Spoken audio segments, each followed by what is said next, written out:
पुण्यश्लोक अहिल्यादेवी होळकर सोलापूर विद्यापीठामध्ये सहकार महर्षी व्याख्यानमालेचे आयोजन करण्यात आलं होतं।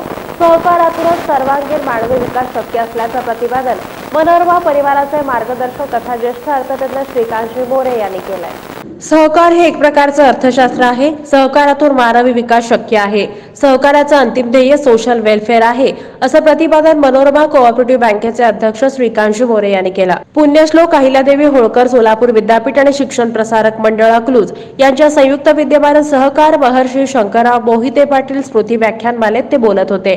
सहकार क्षेत्रातील नव्या दिशा हा त्यांच्या व्याख्यानाचा विषय होता।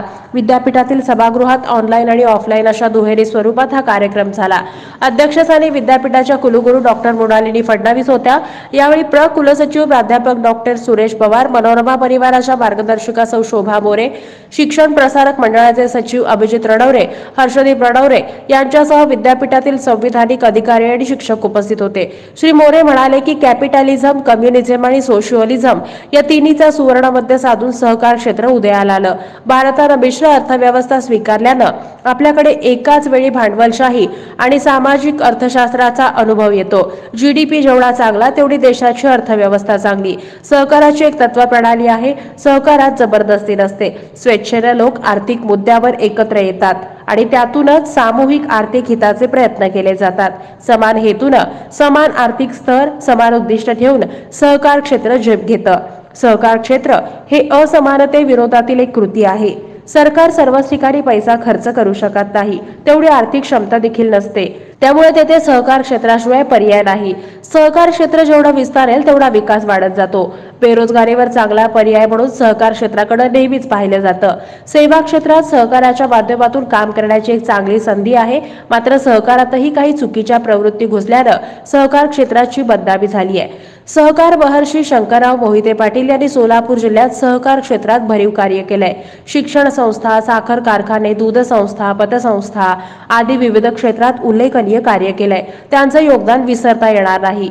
आणि मग अर्थशास्त्रावरती बोलत असताना अर्थशास्त्र तसं म्हटलं तर फार हसत खेळत गंभीर उडवत आहे। आपण जेव्हा निगेटिव्ह साईड विचार करायला लागतो अर्थशास्त्राचा, एवढी बेरोजगारी आहे, समाजामध्ये एवढी अधोगती आहे, त्याला 2 वेळचे खायला मिळत नाही, संध्याकाळी कुठेतरी आजकाल फेसबुक व्हॉट्सअप फोटो असतो, कोपऱ्यात मुलगा झोपलेला असतो, थंडीने गारठून गेला असतो, विदारक पद्धतीचे अनेक तरुण लोकांना नोकरी नाही, खायला मिळत नाही, कुणाला म्हणजे आर्थिक असमानता समाजामध्ये एवढी प्रचंड प्रमाणामध्ये आहे। 2% लोकांकडे संपूर्ण विश्वाची संपत्ती आहे। फक्त 2% लोकांकडे संपूर्ण विश्वाची संपत्ती आहे आणि 98% लोकांकडे काय राहिलंय हे तुम्हाला शोधत बसावं लागेल। एवढी आर्थिक असमानता आहे। 2% एकीकडे आणि 98। आणि मग अर्थशास्त्राची ही जी समाजातली भूमिका आहे त्या भूमिकेवरती प्रत्येक अर्थतज्ञ, प्रत्येक अर्थशास्त्रज्ञाचं जे मत आहे हे डायमॅट्रिकली अपोजिट असतं असं एकमेव शास्त्र आहे। फिजिक्स मध्ये असं असत नाही, रसायनशास्त्रात असं असत नाही। ऑक्सिजनचा फॉर्म्युला ठरलेला आहे H2O चा, पाणी कसं फॉर्मेशन होतं, पण अर्थशास्त्रामध्ये तसं नाही। जेव्हा आमचा अमर्त्य सेन ज्याला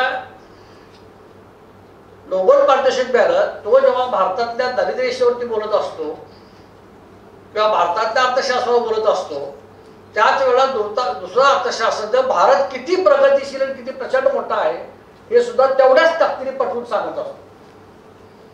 बघा तुम्ही ऐकणे असं कितीतरी हिंदी पिक्चर जाऊन बघतो आणि अनेक ठिकाणी हे अर्थशास्त्राचं जे स्वरूप आहे, कुणी अत्यंत चांगल्या पद्धतीने दाखवतो तर कुणी अत्यंत निगेटिव्ह पद्धतीने, ज्याला आपण म्हणू की एक बाजू काळी एक बाजू पांढरी।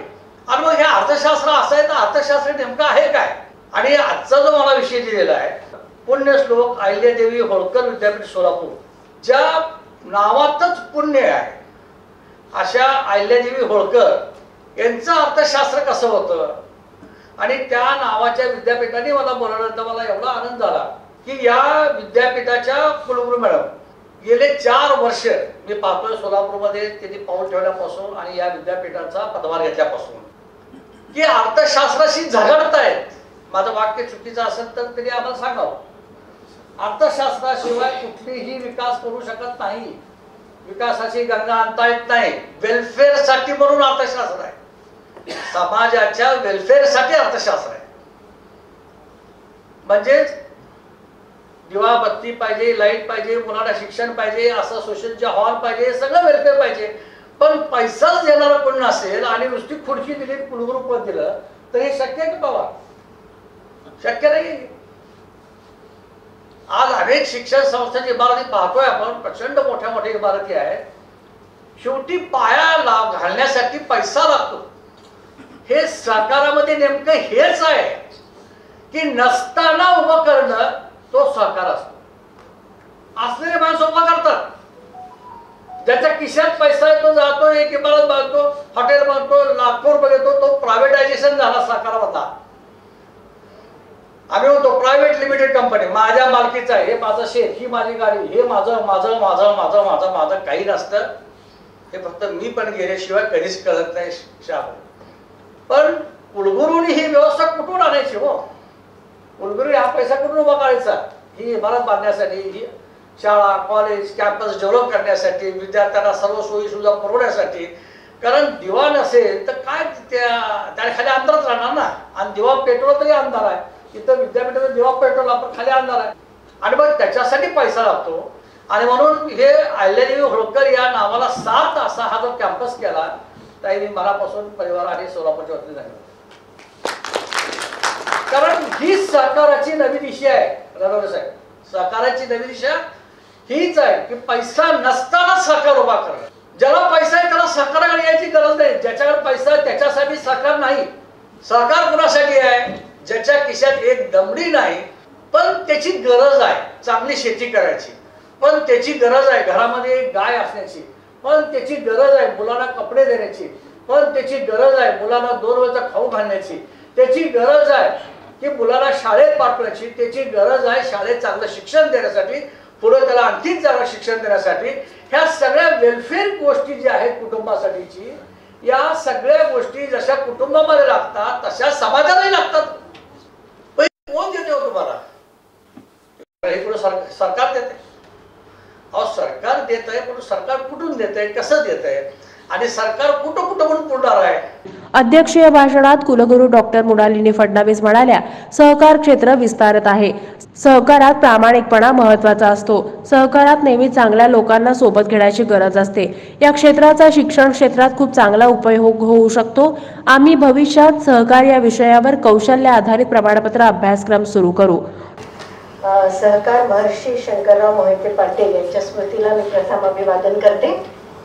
आणि त्याबरोबर आज हे 4थं पुष्प जे आज आपण साधारणपणे एका प्रेरणेने की इथे काहीतरी विद्यापीठामध्ये चांगलं या व्याख्यानमालेतून मिळालं पाहिजे या निमित्ताने जे सुरू केलेलं आहे, त्याच्यामध्ये उपस्थित आज ज्यांनी सविस्तर अतिशय अभ्यास पूर्ण आणि बऱ्याच गोष्टींना स्पर्श करत सहकार काय आहे याचे जे मार्गदर्शन दिलं ते माननीय श्रीकांत मोरे सर, माननीय शोभा मोरे मॅडम, माझे सर्व इथे सहकारी. सरांनी एवढा मोठा कॅनव्हास सहकारचा आमच्या समोर उभा केलेला आहे, ज्याला कदाचित आम्ही एका ज्याला डिसिप्लिन मध्ये छोट्या ठेवत होतो, सहकाराचं अर्थशास्त्र असं मी म्हणत होतो, पण सरांनी असं सांगितलं की अर्थशास्त्र म्हणजे सहकार आहे. अशा पद्धतीने सरांनी सगळ्या पैलूंना स्पर्श करता करता मला असं वाटतं की जे काही मुद्दे आपल्या समोर मांडलेले आहेत त्याच्यामधनं एक निश्चित ऊर्जा आज मिळालेली आहे. आणि विद्यापीठाला एक त्यांनी मानस पण दिलेला आहे की ते स्वतः मदत करतील. आणि मला वाटतं हा सहकार आपण आपल्या शब्दातनं बोलून दाखवलेला आहे.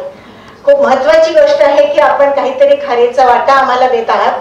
म्हणजे कुठल्या तरी माध्यमातून आम्ही आमच्या विद्यार्थ्यांना आणि किंवा कुठल्याही आणखी दुसरे अनेक घटक आहेत त्याच्यातनं आम्हाला माहिती आहे की कुठे काय कमतरता आहे किंवा कुठे काय आवश्यकता आहे, त्याच्यामध्ये निश्चित आम्ही त्याचा उपयोग करू याची मी तुम्हाला प्रथमच हमी देते. त्याच्याबरोबर जे एक उद्देश असा होता की सहकार हा विषय का, मला असं सांगावंसं वाटेल की जसं आपण म्हटलं की विद्यापीठामध्ये अनेक कौशल्य आधारित कोर्सेस चालू आहेत, एक विचार असा आला होता की सहकार आधारित एखादा अभ्यासक्रम इथे सुरू करावा का. एकाने आमच्या समोर असा प्रस्ताव मांडला की सहकार विद्यापीठ आम्ही सुरू करतोय, तुमचं विद्यापीठ आम्हाला काय मदत करू शकेल. आता ते अंमलात येईल की नाही मला माहिती नाही आहे, पण आम्ही त्यांना निश्चित असं सांगितलं की 6 महिन्याचा एखादा कोर्स किंवा 1 वर्षाचा डिप्लोमा असा जर मी सहकारचा देऊ शकलो तर निश्चित त्याच्यामध्ये एक उंची वाढू शकेल आणि आता याची गरज आहे. आता फक्त केंद्र शासनाने एक वेगळं त्याचा पोर्टफोलिओ उभा केलाय म्हणूनच नाही. डॉक्टर अंजना लावंडे यांनी पावड्यांचा परिचय करून दिला. या प्रसंगी मनोरमा बँकेच्या सीईओ सौ शिल्पा कुलकर्णी, मनोरमा मल्टीस्टेटच्या सीईओ कविता कुलकर्णी, दयानंद महाविद्यालयाचे मराठी विभाग प्रमुख डॉक्टर राजशेखर शिंदे उपस्थित होते. कार्यक्रमाचं सूत्रसंचालन ममता बोल्ली यांनी केलं. कक्ष अधिकारी विजय पाटील यांनी आभार मानले.